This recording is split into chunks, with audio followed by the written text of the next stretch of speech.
Introducing Omolaramide, popularly referred to as the Life and Brand Strategist. She is the lead consultant and facilitator at Bridge Brands and PR, the intellectual property owner of Inner Essence Factory.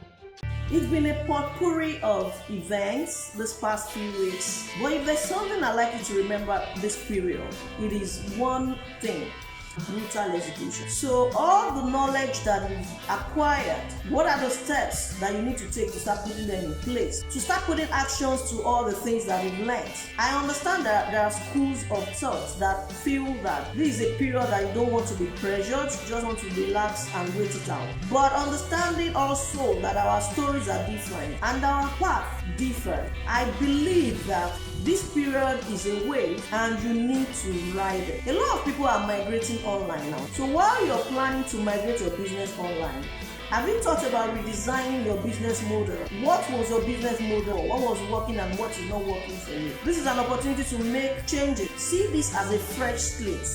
So you need to redesign your business model to fit the time based on your customers' preference. What is it that your customers need at this time? See you in my next video. You know I'd like to hear from you.